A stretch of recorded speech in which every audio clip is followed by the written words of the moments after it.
L'agent a supprimé ça en 9 secondes, en toute autonomie et sans aucune validation humaine. L'IA hallucine, comme on dit. Un agent qui a supprimé une base de données avec 3 mois de données, On va s'en sortir, mais ça va être compliqué, c'est sûr. c'est un impact direct de 200 millions. Ils ne seront pas nécessairement valables dans 6 mois, dans 3 mois et peut-être même la semaine prochaine. Ils sont très loin d'être retardataires. Donc effectivement, c'est catastrophique.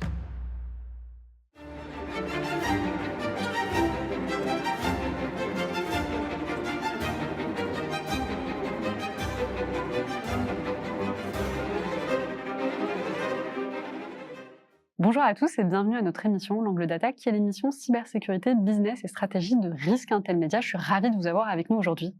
Bonjour Yasmine. Bonjour. Alors, avec nous, si je comprends bien, on a quand même deux experts issus de Rubrik. Antoine Carnet, vous êtes directeur commercial France chez Rubrik, et Brice Pinsard, vous êtes directeur technique chez Rubrik. Alors aujourd'hui, on va parler de deux sujets, si je comprends bien. Première partie, ça va être vraiment autour de la cybersécurité et de l'IA. Et la deuxième, c'est finalement qu'est-ce qu'on fait en termes de backup en matière de cybersécurité, une fois qu'on s'est fait hacker. Merci beaucoup pour l'invitation. Je pense qu'on a un très beau programme aujourd'hui. On va parler IA, cybersécurité, mais aussi cyberrésilience. Alors justement, comme je le disais, on va parler dans un premier temps de la question de l'IA, et forcément, quand on voit l'actualité, on ne peut pas passer à côté de Claude Mythos. Donc je répète quand même pour le public qui nous suit, même si je sais que vous suivez les questions de cybersécurité, Claude Mythos a inquiété la plupart des COMEX, puisqu'on parle d'une IA qui serait capable finalement de détecter des vulnérabilités que nous, humains, nous n'aurions pas pu détecter, et qui en plus pourrait monter des chaînes d'exploit. Qu'est-ce que vous en pensez, vous, de ce sujet ? Voilà, on rentre dans le vif du sujet, c'est une vraie question. On remarque effectivement que ce nouveau modèle d'Anthropic, Mythos, a marqué les esprits puisque sa puissance est capable de détecter des vulnérabilités de façon extrêmement rapide. Sur les 20 ou 25 dernières années, dans la cybersécurité, en cas d'attaque, effectivement, il y avait un temps certain entre l'intrusion et effectivement l'impact, un temps certain de quelques jours, voire quelques semaines. Avec ce nouveau modèle ou ces nouveaux modèles, effectivement, ce temps va être réduit à la seconde et donc les entreprises vont devoir s'adapter. Donc on comprend l'inquiétude. On parlait des COMEX, mais aussi des entreprises plus petites, mais aussi le secteur public. Les entreprises devront mettre en place un certain nombre d'éléments. Je pense déjà en premier à leur capacité à faire du patching de façon continue, notamment pour les entreprises qui ont créé des applications critiques sur des systèmes qui sont assez anciens, mais aussi travailler sur l'anticipation avant l'attaque de la restauration. Donc, effectivement, il y a une inquiétude, il y a aussi une prise de conscience. Je regardais effectivement la communication de Sébastien Lecornu pas plus tard que ce week-end, qui mettait en place un plan 2030 avec effectivement l'affectation de 200 millions d'euros à la cybersécurité, mais aussi l'affectation des amendes à la CNIL pour un fonds numérique. Effectivement, j'ai vu également ces annonces qui sont assez intéressantes et je pense qu'elles vont directement avec l'actualité. On a vu beaucoup trop de fuites de données ces derniers mois et je pense que même quand on ne fait pas partie du secteur de la cybersécurité, aujourd'hui on se pose la question de la cybersécurité.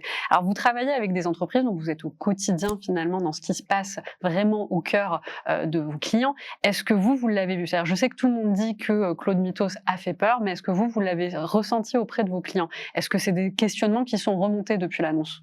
Oui, alors en fait, ce qu'on observe, c'est que il y a une association entre l'explosion des usages de l'IA et le fait que ça fragilise finalement les défenses de sécurité dites traditionnelles.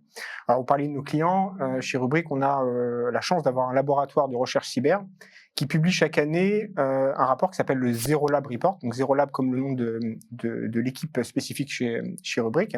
Et bien évidemment, cette année, cette équipe s'est penchée sur le sujet de l'IA agentique. Et alors sans parler de tout le rapport, mais il y a quand même deux éléments qui sont assez intéressants et qui montrent cette prise de conscience de l'adoption de l'IA et du risque qui est associé. C'est que sur l'ensemble des clients sondés, et on a des milliers de clients désormais, on retrouve 60% des clients qui déclarent avoir déjà adopté l'IA agentique. Okay. C'est énorme, parce que c'est rapide. C'est pas si vieux que ça. Oui. OpenClaw, on enregistre cette émission, on est début mai.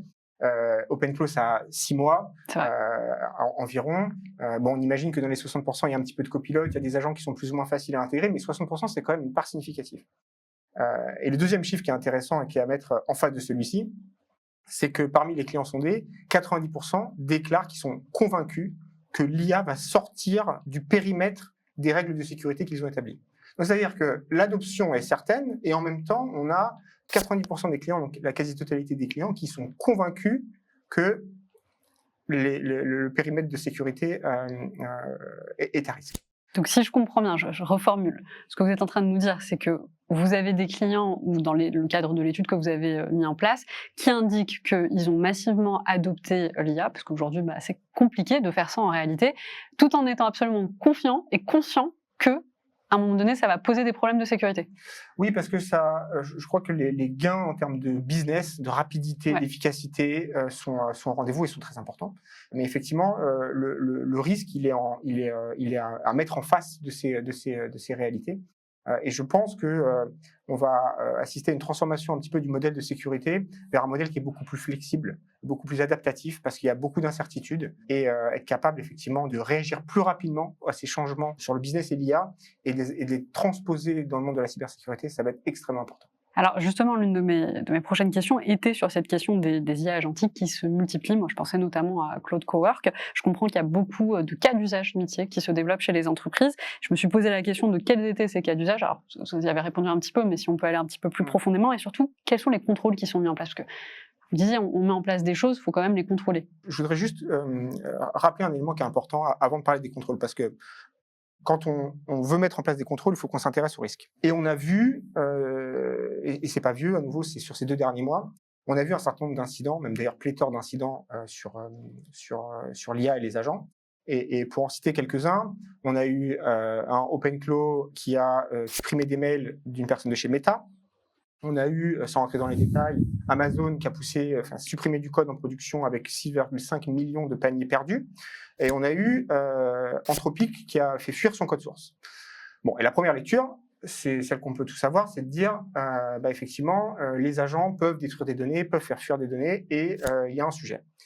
Et la deuxième lecture, qui à mon avis est beaucoup plus intéressante, c'est de dire que Meta, Amazon, Anthropic sont, je pense, des sociétés leaders sur l'innovation et particulièrement sur l'IA. En tout cas, ils sont très loin d'être retardataires.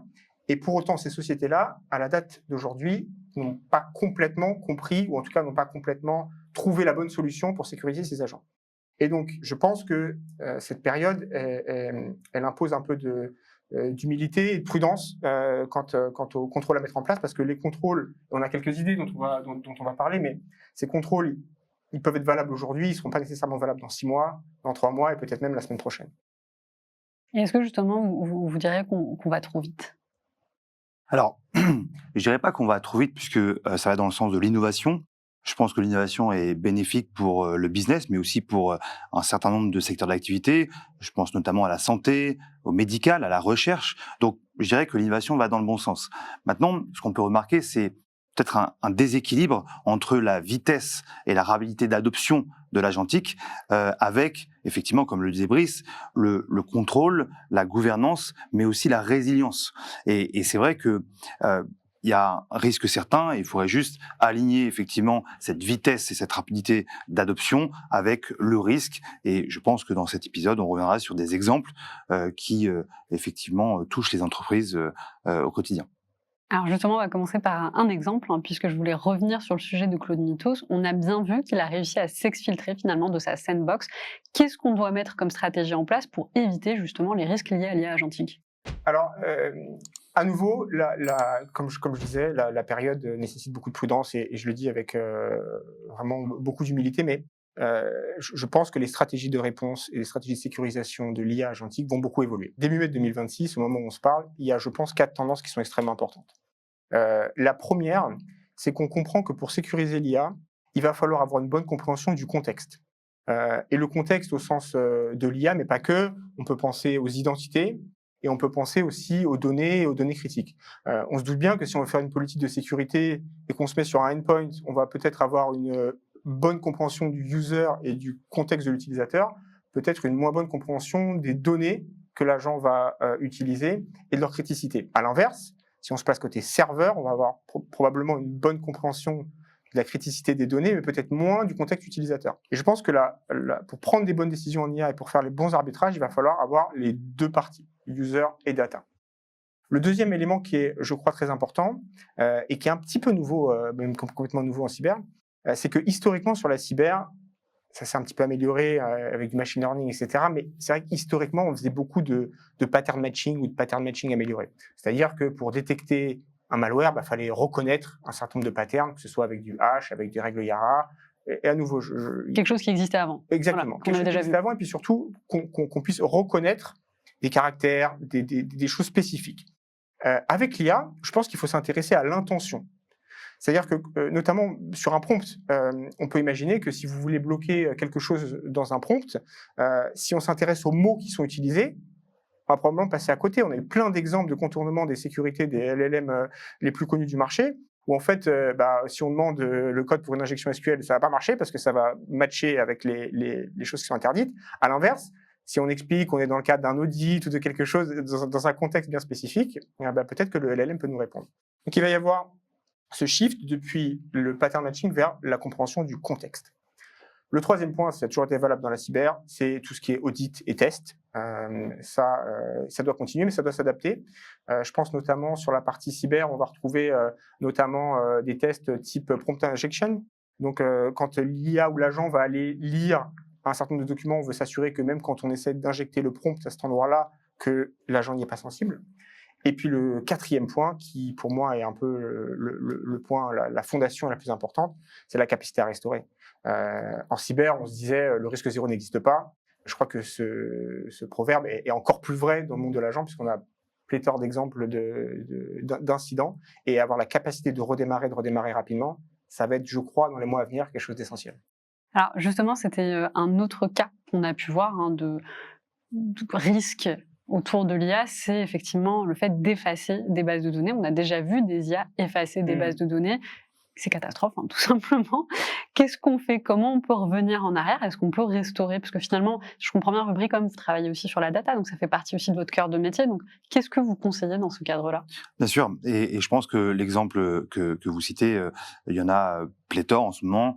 Je pense même entre l'enregistrement et la diffusion, il y aura même d'autres cas. Je disais ce week-end une entreprise qui effectivement a un agent qui a détecté effectivement un problème d'authentification. Et pour résoudre cet incident, a supprimé une base de données avec 3 mois de données. En plus, c'est une base de données très importante de réservation. Et donc, ils ont, en tout cas, l'agent a supprimé ça en 9 secondes, en toute autonomie et sans aucune validation humaine. Donc, on peut très bien, effectivement, craindre, tout simplement. Je pense que quand on raconte une histoire comme ça, on se pose quand même la question à 2 ou 3 fois avant de prendre une IA. Voilà, exactement. Donc, je pense que sur cet exemple typique, ça met en avant plusieurs éléments. Le premier, c'est, on va dire, IA ou pas IA, avoir les backups au même endroit, c'est un souci. Donc, il faut avoir une vraie stratégie de sauvegarde, 3-2-1, des backups qui sont immuables, RGAP, mais aussi avoir une architecture zéro trust. Je pense aussi à cet exemple où ils ont mis donc a priori 2 jours par chance, c'était dans l'article par chance, 2 jours, supprimer les bases de données en 9 secondes, restaurer en 2 jours.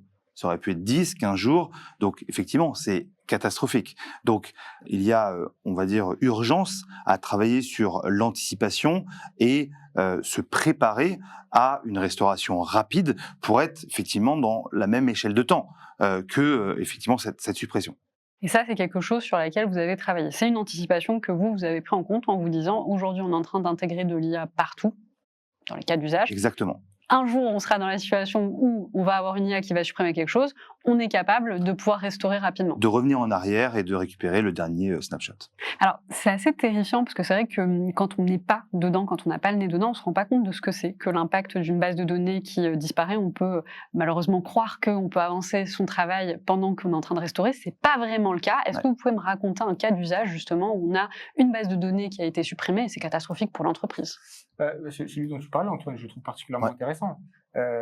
Donc, cette suppression de base de données en 9 secondes, alors, si ma mémoire est bonne, il s'agit de Pocket OS, donc c'est une application qui est dédiée aux loueurs de voitures.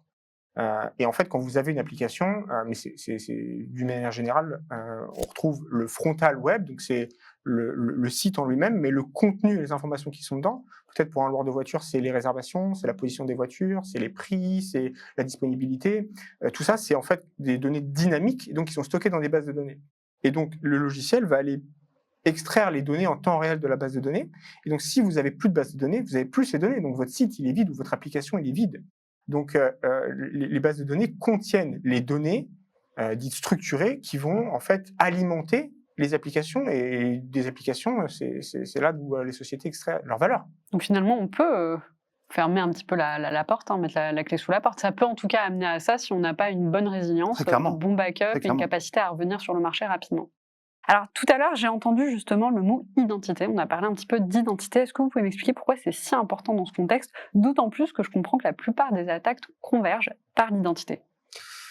Ouais, alors ça pour le coup, je ne crois pas que l'IA change ce constat. On a l'identité et les risques autour de l'identité, je trouve personnellement qu'ils sont au centre de l'actualité cyber depuis déjà 2-3 ans. Il suffit de regarder l'année dernière, les 2 exemples peut-être les plus marquants de l'actualité cyber l'année dernière, c'est Marks & Spencer et Jaguar Land Rover. Oui. 2 attaques très similaires. Dans les 2 cas, c'est une compromission de l'identité. Et on comprend bien, historiquement, on devait, Antoine en parlait tout à l'heure, exploiter une vulnérabilité, se déplacer dans une organisation, de l'élévation de privilèges. C'était long, c'était complexe. On se doute bien que si on a volé un compte admin, on va pouvoir, j'exagère, je simplifie, mais on va pouvoir se connecter, accéder à beaucoup de choses d'un coup. Et donc l'identité est au cœur des risques cyber depuis bien longtemps. Cependant, je crois qu'avec l'IA, il y a 2 éléments qui changent. Le premier, c'est que il y a quelques temps, et avant l'IA, je dis il y a quelques temps, mais bon, l'IA c'est pas si vieux que ça, mais en tout cas, ça a vite changé, c'est qu'on avait beaucoup d'identités humaines dans les organisations et un peu moins d'identités machines, non humaines. Et en fait, avec l'IA et les agents particulièrement, on va se retrouver, je crois, très bientôt dans un monde où les entreprises vont avoir beaucoup plus d'identités machines et d'identités non humaines, peu importe comment on les appelle, qui correspondent à ces agents, et beaucoup moins d'identités humaines. Enfin, beaucoup moins, je sais pas, mais en tout cas, le facteur va être très en faveur des identités non humaines. Et l'effet d'échelle fait que le management des politiques de sécurité et de la configuration de ces identités va être extrêmement compliqué. Et le deuxième point qui me paraît important sur ce sujet, c'est que les agents, pour rendre leurs usages plus pertinents et plus performants et apporter plus de valeur au business, c'est le sens de l'histoire, on va devoir les faire communiquer avec d'autres agents et avec d'autres systèmes. D'accord ? Alors, c'est paradoxal parce qu'il y a quelques temps, en cyber, on parlait de segmentation interne, de micro-segmentation, et là, on se retrouve avec des agents, ils vont avoir besoin de parler avec beaucoup de systèmes. Et en plus, c'est facilité par l'adoption de nouveaux protocoles comme MCP, donc ça va faire en sorte que les agents vont pouvoir facilement aller récupérer des données dans une base de données, discuter sur Slack directement en utilisant MCP. Et ça, en termes de management des identités et de la surface d'attaque, ça va être, je crois, très compliqué pour les équipes cyber. Ça va être un enfer. On va s'en sortir, mais ça va être compliqué, c'est sûr. Alors justement, qu'est-ce qu'on peut anticiper dans les mois à venir sur l'IA et les risques associés? Je comprends que ça avance très très vite. On doit s'attendre à quoi? À nouveau, tout change tellement vite que c'est très difficile d'anticiper avec certitude. Je crois cependant qu'on va avoir, au moins pour les semaines et les mois à venir, une révolution de la gestion des vulnérabilités. Une révolution dans le sens où... et Mythos, à nouveau, au moment où on enregistre, n'est pas complètement sorti. Donc, peut-être qu'il y a un petit peu d'effet d'annonce, peut-être pas. C'est difficile d'anticiper avec précision, mais Mythos ou pas, en fait, les prochains LLM vont être extrêmement bons pour détecter des vulnérabilités. Et donc, ça va obliger les organisations à changer la manière avec laquelle ils adressent les patchs pour ces vulnérabilités. Là où peut-être historiquement ils pouvaient patcher en quelques jours, quelques semaines en fonction de la criticité, là maintenant il va falloir patcher rapidement. Il y a eu récemment un document publié par Wavestone que je lisais qui était assez intéressant, et en fait dans quasiment toutes les pages il parle de patching en 24/7, de hotfix urgent, etc. Et donc je pense que ces cycles de patch vont être transformés. De plus, Antoine en parle un petit peu tout à l'heure, chez toutes les entreprises on a ce qu'on appelle une dette technique. Et par définition, c'est difficile à faire évoluer. Mais je crois que les organisations ne s'y attelaient pas complètement parce que c'était stable, ça fonctionnait et c'était très bien comme ça. Sauf que là, on a des systèmes très anciens qui d'un seul coup vont devenir vulnérables. Et donc, il va falloir s'occuper de cette dette technique. Et ça, je crois que ça va être aussi un challenge. Ça, c'est le premier constat, c'est que je pense que dans les semaines et mois à venir, on va avoir un changement radical sur la manière avec laquelle on gère les vulnérabilités. Et le deuxième point, je crois, on en parlait, c'est je pense que l'adoption de ces agents va remettre la cyber-résilience au cœur du débat. Et on a trop souvent, je crois, en cyber, et très honnêtement, nous les premiers, parler de prévention. L'objectif, c'était de prévenir, c'était toujours de faire en sorte de limiter le risque d'attraper un malware, de limiter le risque d'avoir une vulnérabilité qui est exploitée. Et 90%, même plus de 90% de la communication était sur la prévention et trop peu sur la restauration. Bien qu'on s'entendrait tous à dire que le risque zéro n'existe pas. Et avec les agents, je pense que ça va remettre la restauration, la cyber-résilience au centre des conversations. Alors là, on arrive à la deuxième partie de l'émission, hein, j'en parlais tout au début, on va parler de qu'est-ce qui se passe quand on est une entreprise, qu'on est soumis à une cyberattaque, comment on fait pour être résilient, comment on fait pour récupérer ses backups. Donc j'ai envie de poser la question, après une cyberattaque, le temps de retour à la normale en moyenne est de combien de temps, en chiffres, en heures, en jours, en mois, en années? À quoi on doit s'attendre quand on est une entreprise dans le feu de l'action? Effectivement, très bonne question. Donc, on va dire que l'impact sur les entreprises, il est variable. Ça dépend finalement de leur maturité et leur capacité finalement à anticiper la menace et surtout, et Brice le disait très bien, à restaurer la donnée, les applications, les services le plus rapidement possible. On a vu différents exemples très médiatiques. On a parlé de Mark & Spencer, on a parlé aussi de Jaguar Land Rover. Jaguar Land Rover, c'est quand même 5 semaines d'arrêt de production. C'est un impact direct de 200 millions. Et c'est un impact aussi pour les UK de 2 milliards. Donc, c'est vrai, et Brice le disait très justement, c'est que on a vu effectivement la courbe des investissements sur la prévention augmenter de façon importante, mais au même moment, on va dire les financements et les investissements sur la reprise, sur la continuité de l'activité, pas à la même vitesse. Et donc, c'est pas l'un sans l'autre, parce que la prévention, c'est important, mais c'est aussi la cyber-résilience, la capacité de restaurer. C'est pas est-ce que ou quand est-ce que je vais me faire attaquer, mais c'est en combien de temps je vais pouvoir repartir. Et justement, si tout est compromis, alors réseau, identité, poste de travail, quelle est la dernière chose à sauver? Est-ce que c'est la donnée et quelle donnée?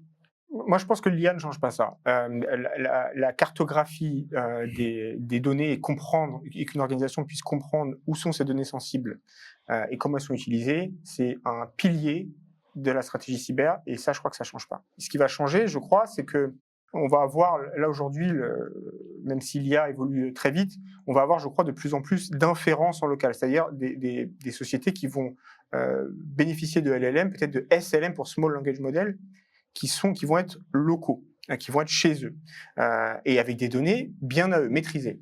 Et autant, quand on utilise des applications grand public avec des LLM, on a, je crois, maintenant un regard critique sur les réponses, et on se doute que parfois les réponses ne sont pas bonnes, parfois l'IA hallucine, comme on dit. Mais autant quand on va commencer à l'utiliser on-prem avec des données qui sont validées et a priori intègres, on va avoir une notion de confiance en plus. Et peut-être un peu moins d'attention, un peu moins de regard critique sur ces résultats-là. Et donc, je pense que sur la stratégie de conservation des données, il y a la conservation et puis il y a aussi leur intégrité. S'assurer qu'elles ne sont pas modifiées, s'assurer qu'elles sont bien disponibles, parce que les processus métiers vont s'appuyer sur ces IA. Et quand ces processus métiers vont s'appuyer sur des IA internes, je crois qu'il va y avoir un niveau de confiance qui va être très important. Et justement, sans nommer d'entreprise, est-ce que vous pouvez nous raconter ce qui se passe réellement dans les premières heures après une cyberattaque? Effectivement, donc ce qu'on voit dans les différentes cyberattaques, et on l'a évoqué souvent chez Rubrik, c'est la différence entre le RTO et le cyber-RTO. J'ai un cas de figure où j'ai une suppression de fichier, je dois le restaurer, et j'ai un cas de figure où j'ai une attaque cyber. Et dans cette attaque cyber, je vais devoir suivre un certain nombre d'étapes. La première étant, je dois analyser et comprendre quel est finalement le périmètre de l'attaque, qu'est-ce qui a été impacté, ce qu'on appelle le blast radius. Je vais devoir aussi comprendre quand est-ce que l'intrusion est arrivée. Est-ce que c'était il y a 2 jours, 5 jours, 12 jours, pour être capable de savoir quelle est ma dernière copie saine. La troisième étape, je dirais, et je pense qu'on a le cas dans nos boîtes mail toutes les semaines, c'est effectivement l'exfiltration des données sensibles. Je dois être capable de fournir dans un temps extrêmement restreint la liste des données sensibles qui ont été exfiltrées, donc à la CNIL, et puis aussi mettre en quarantaine un malware, par exemple. Et donc, toutes ces étapes-là, finalement, en fonction de la maturité des entreprises, ça va être plus ou moins manuel. Et donc, ça peut être de quelques heures avec une entreprise qui a investi sur cette cyber-résilience et sur l'automatisation de ces différentes étapes, ou alors de quelques jours, voire des semaines, si c'est extrêmement manuel. Alors justement, cette période d'enquête, où on doit découvrir à quel moment l'intrusion a eu lieu, puisque je comprends que c'est ce qui nous permet de savoir quelle est la bonne backup encore saine, c'est ce que vous disiez, elle peut prendre combien de temps? Parce que souvent, je vois qu'il y a quand même une pression à communiquer sur les entreprises, surtout quand il y a des fuites de données ou autres, et je comprends également qu'elles ne peuvent pas toujours communiquer parce qu'elles n'ont pas toutes les informations. Est-ce que vous avez une moyenne un peu? Ou est-ce que ça dépend de la maturité de l'entreprise? Ouais, il y a une très très grande variance, pour être honnête.